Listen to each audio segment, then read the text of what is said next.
My name is Hon Okon Owuna. I'm the Honorable Commissioner for Agriculture in Cross River State. The events that the governor leaves office today, what will happen in the future? Are the projects ongoing in the state, are they sustainable or they're not sustainable?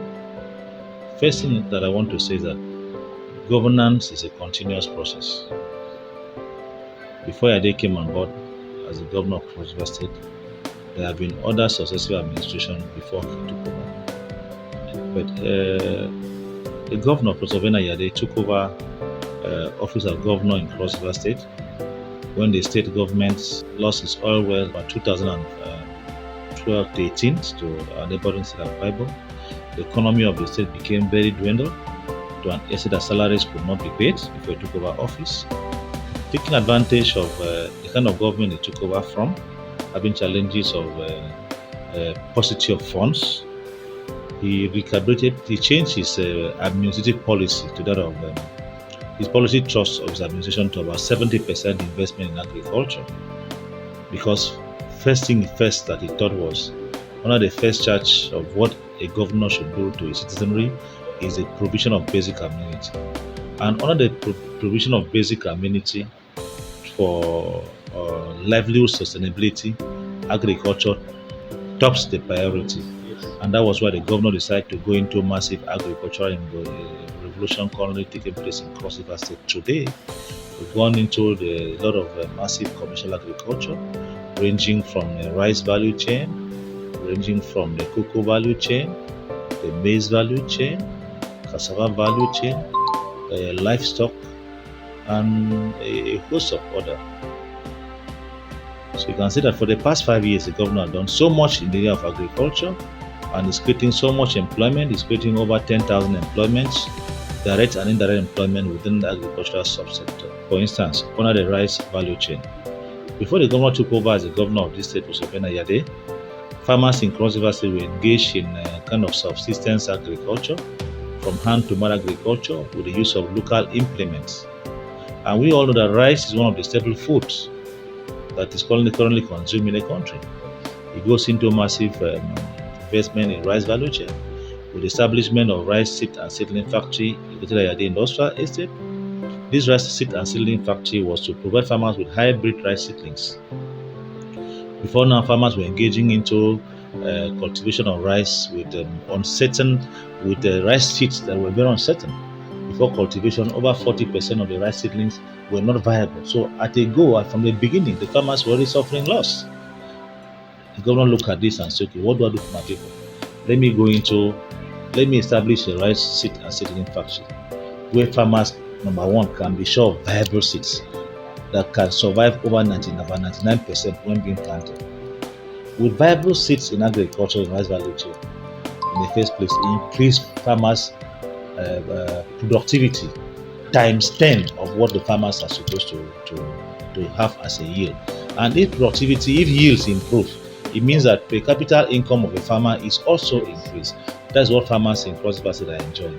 This project was widely celebrated worldwide, celebrated even by federal government.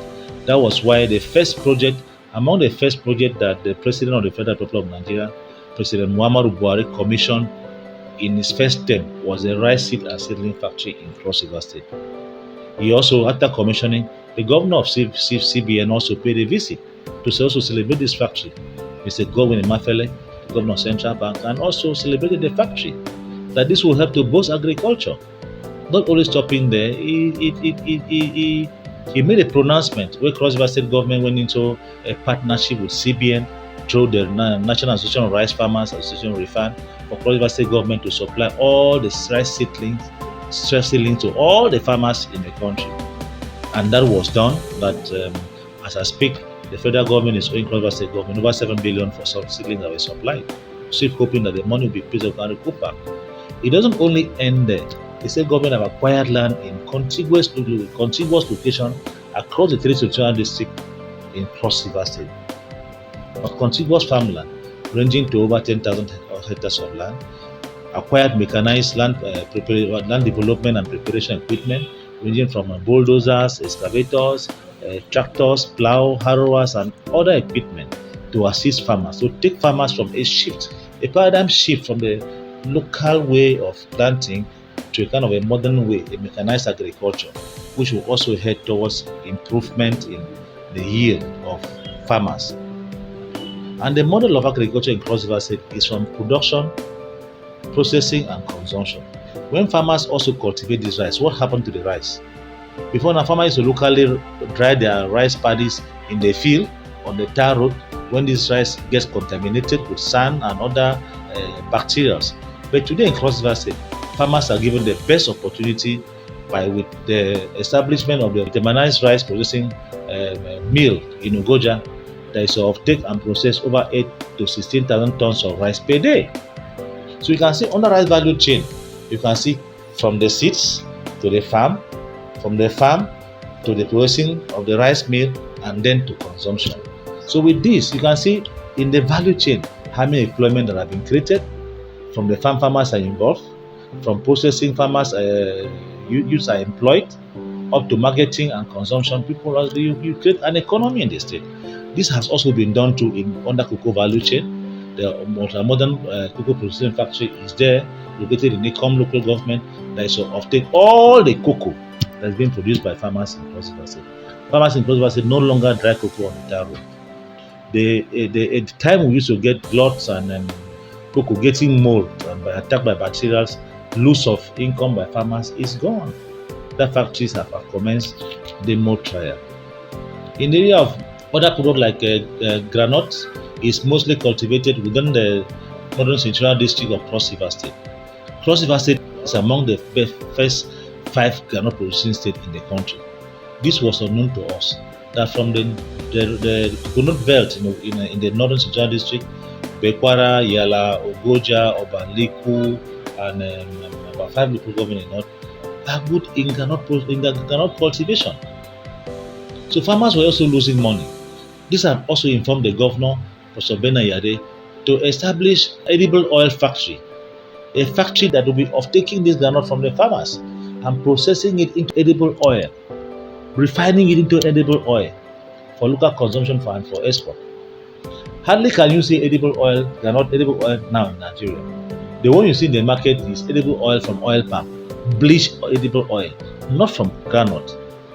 But the first time in Nigeria and within Cross River State, you are going to see edible oil being refined from granite. The factory is installed and very soon production will start. Off-taking will commence in Yala. The factory is located in Gakim in Ogoja and in Yala local government, in Nyanya, in the same Bekwara local government. Let me dive a little into livestock production. You are aware that nutrition is a major issue. Malnutrition is a major issue in Nigeria. And to balance up nutrition, you need poultry products.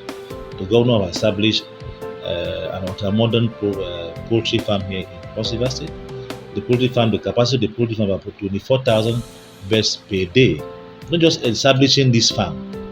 When farmers brood poultry, which is an area I'm very conversant with, the challenges farmers always have is the market. Is processing. In the whole Nigeria, there is no state that have a chicken producing factory. No state. Cross River State is the first state to establish a chicken producing factory that we call Kalachika.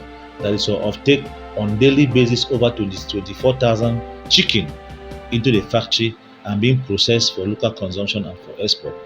Within the farm alone is to employ over 500 plus Nigerians to work in the farm. Well, you need more than 1,000 workers in the processing factory.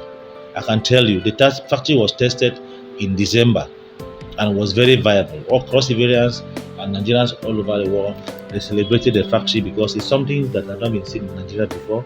A machine a processing line that you can just hang a chicken and the chicken will take it into a central system, put it into hot water and bring it and defeathers the whole chicken, finished package and put in a glassing room without chemicals. An organic chicken. Not the kind of chicken that's being brought from other countries where they use formalin and other things for preservative, which impact negatively on our health, causes cancer and other things. This is what the governor of Cross River State is offering perseverance. So a lot have been done. And in poultry farming, what occupies a major investment in poultry is a feeds. You cannot run a poultry farm without having a viable source of poultry feeds.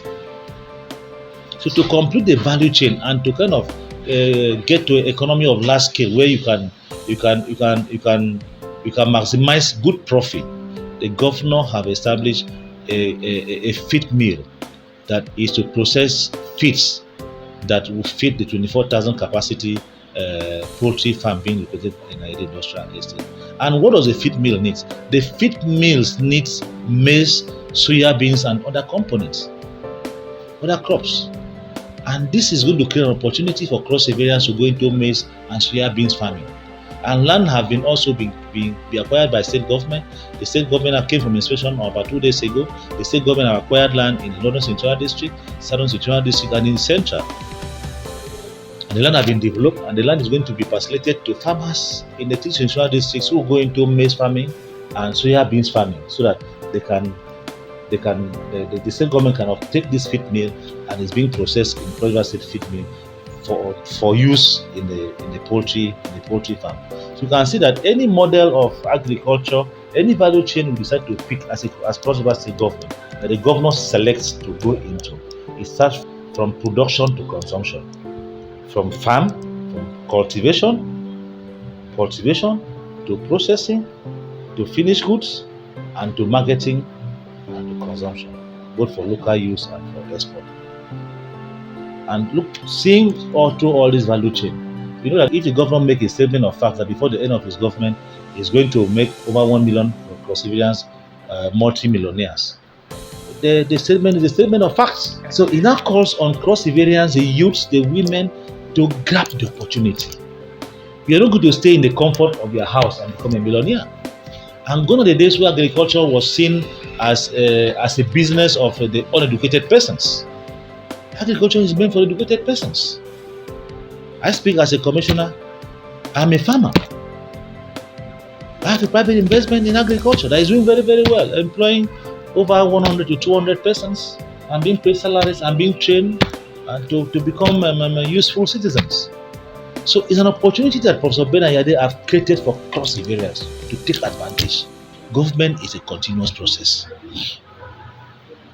And with the present economic meltdown where the price of oil has scratched all over, even the federal government, there's a policy that the policy of the federal government has been shifted from investment from the oil sector to the non-oil sector.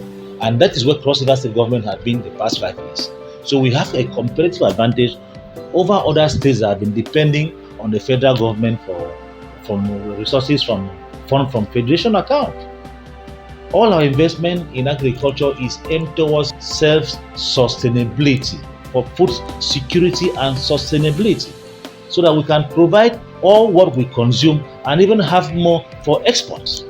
So if we talk about sustainability, any government that comes and see a sound model of agriculture are put in place where youths are employed, they have opportunity of working and making their own money, making their own income, that is what they call sustainability.